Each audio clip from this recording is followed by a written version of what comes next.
The investigation into the Brown University shooting continues, with growing controversy and incompetence concerns. Our colleague Tyler O'Neill testifies before Congress on the Southern Poverty Law Center, and the Trump administration and Congress prepare for a focus on healthcare and affordability in the new year. I'm Tony Kinnett, host of the Daily Signal's Tony Kinnett Cast, syndicated nationally at 7 p.m. Eastern. It is Wednesday, December 17th, 2025. This is the Daily Signal's top news in 10.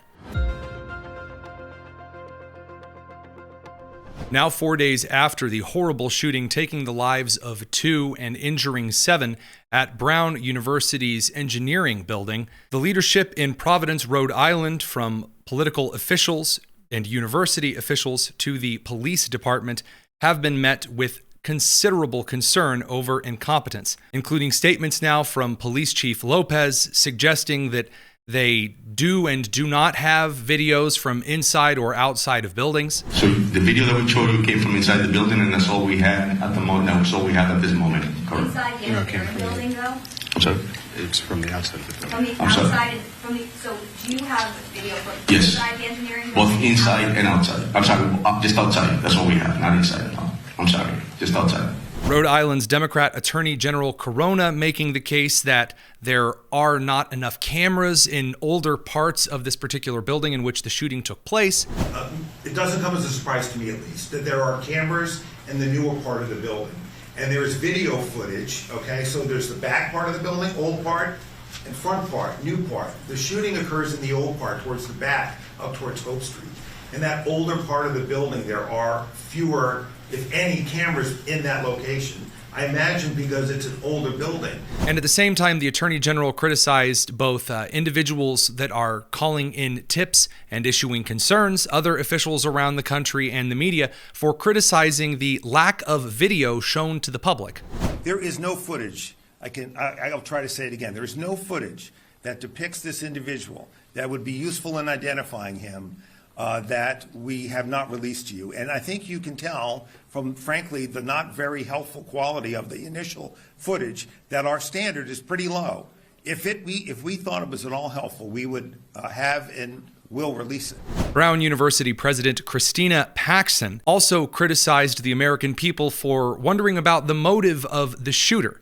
Again, one of the things that media outlets have now reported for several days is that the shooter shouted something along the lines of Allahu Akbar before beginning his targeted shooting. I want to begin by thanking the many law enforcement agencies who continue to work around the clock on this case. It's very impressive. I also want to thank the mayor and the governor for their continued support. The primary point that I wanted to address before we get to questions is that Brown is deeply committed to the safety and security and well-being of our community. And I've been deeply saddened to see people questioning that. We understand that as time goes on, there is maybe a natural instinct to assign responsibility for a tragic event like this. Anxiety and fear is very natural, but the shooter is responsible. Horrific gun violence took the lives of these students and hospitalized others. And it's deeply sad and tragic that schools across the country are targets of violence. Brown is no exception. We are cooperating fully with law enforcement, and again, we thank the multiple agencies that have been working so hard day and night with increased patrols to keep our campus safe and to investigate this horrific shooting. Thank you. This brings us to the case of Brown University student Mustafa Karbouch. Individuals began flagging that Brown University had begun scrubbing any and all information about the student in their Middle Eastern Studies program who they had previously celebrated as a pro-Palestinian activist and also an LGBTQ+ activist seen here marching in prior pro-Palestinian demonstrations. Student protesters refusing to stand down as Brown University officials temporarily suspend the school's chapter of Students for Justice in Palestine. This suspension is after the university began wiping any trace of information regarding this student without any statement or clarification or answers to questions. Many began expressing concern that this might be a persecution person of interest in the investigation. Paxton stated that she didn't know about the web pages being scrubbed from Brown University's websites and social media. We believe some web pages for students or faculty have been taken down. Is that a response to any external threats to anyone in the community? We have been working very closely with law enforcement to provide them with all of the internal to Brown information that they need to do this investigation. It's their investigation. They're the professionals. So we're providing information. We're not in the job of reviewing it for them. I know nothing about web pages being taken down as part of this. It's the first I've heard of it. Whereas the Attorney General stated the opposite. There are lots of reasons why a page might be taken down, particularly if there's chatter out there about, to your question, Amanda, about words that were spoken. It's easy to jump from someone saying words that were spoken to what those words are, to a particular name that reflects a motive targeting a particular person. That's a really dangerous road to go down. In some of Mustafa's writings, there is indication that he used rather radical language. For example, the same language used by those who were just arrested in a terror plot in California days ago. That said, reportedly, there is a statement from Brown University, or at least a spokesperson for the university, claiming that they had started wiping the information regarding Mustafa, who they do not name in the statement, because they were concerned about his doxing and safety. Quote, "In the aftermath of the shooting, we've seen harmful doxing activity directed towards at least one member of the Brown University community. It's important to make clear that targeting individuals could do irrevocable harm. Accusations, speculation, and conspiracies we're seeing on social media and in some news reports are irresponsible, harmful, and in some cases, dangerous for the safety of individuals in our community. It's not unusual as a safety measure to take steps to protect an individual's safety when this kind of activity happens, including regard to their online presence. As law enforcement officials stated clearly on Tuesday afternoon, if this individual's name had any relevance to the current investigation, they would be actively looking for this individual and providing information publicly." End quote. The last statement is untrue. As of 9:05 p.m. Eastern on Tuesday night, December 16th, the Providence, Rhode Island Police Department and the Federal Bureau of Investigation, along with the state police for the state of Rhode Island, have not issued any kind of a statement whatsoever that rules out Mustafa's involvement as a person of interest. And as a personal note, it is not a matter of irrevocable harm for an individual to participate in See Something, Say Something and report tips to the local authorities, something that the law enforcement in Providence, Rhode Island, later chided the general public over, that being the sharing of tips and information.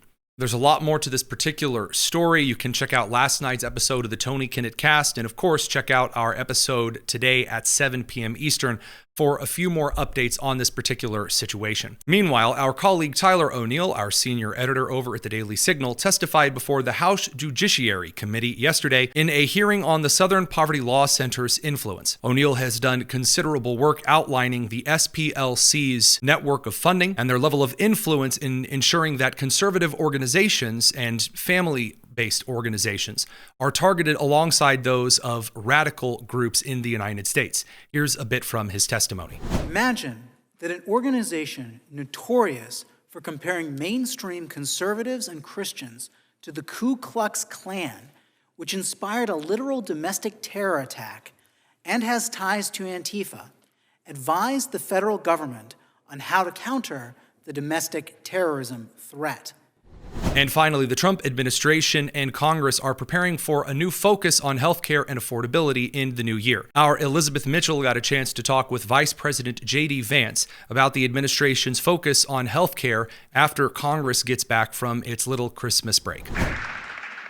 Thank you, Mr. Vice President. This is Elizabeth Mitchell from the Daily Signal. The health care bill released Friday by the GOP doesn't include health savings accounts. Are you comfortable with that? And would you like to see the GOP use the special reconciliation process to address health care costs and other affordability concerns? Well, one of the things the president has said is we have the weirdest health insurance system in the world, where we tax money from all of these great Americans out here, and then we give boatloads of money to the insurance companies. Why don't we give that money to the American people and let them buy insurance that works for them and their families? I mean, if you look at insurance company profits, they have been skyrocketing ever since Obamacare was passed. The insurance companies have done very well under Obamacare. You know who hasn't done well under the Obamacare system of giving boatloads of money to the American people? All of you. That's what's broken about this system. It's good for insurance companies and bad for Americans. We are trying to get to a healthcare policy that's good for Americans. We don't care. If the insurance companies do well, great. If they do poorly, that's their problem. We are here to fight for the American worker and make health insurance affordable for them. So we're gonna keep on working at it. You mentioned one piece of legislation. I've probably read a dozen different pieces of legislation that are floating out there. Again, it's gonna come to the point where Republicans and Democrats have to figure out what can be passed together. Of course, the president is going to drive a lot of that process. We're still reviewing some of these legislative texts as they come up. We believe that we can solve this problem, but again, the nature of our system, we're going to work with Congress to make sure we get something that's good for the American people through the Congress. Thank you. Before you go, head down to the description and make sure you're subscribed to the Tony Kinnett Cast.